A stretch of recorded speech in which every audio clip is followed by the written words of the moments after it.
کسی بھی اہم امر کے پیش آنے، مصیبت کے نازل ہونے اور رنج و غم و اندوہ کے موقع پر حضرت امام زین العابدین علیہ السلام کی دعا۔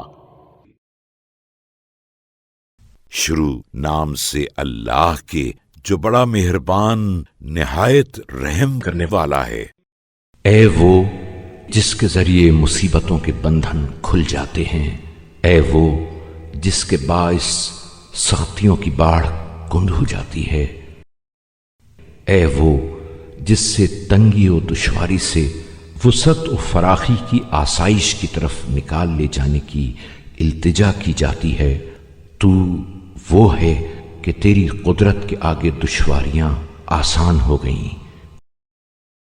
تیرے لطف سے سلسلہ اسباب برقرار رہا اور تیری قدرت سے قضا کا نفاذ ہوا، اور تمام چیزیں تیرے ارادے کے رخ پر گامزن ہیں۔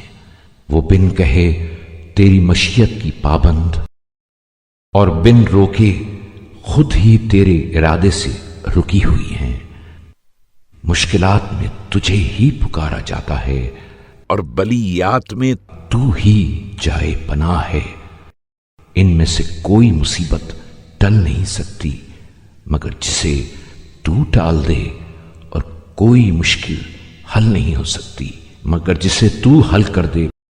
پروردگار، مجھ پر ایک ایسی مصیبت نازل ہوئی ہے جس کی سنگینی نے مجھے گراں بار کر دیا ہے، اور ایک ایسی آفت آ پڑی ہے جس سے میری قوت برداشت عاجز ہو چکی ہے۔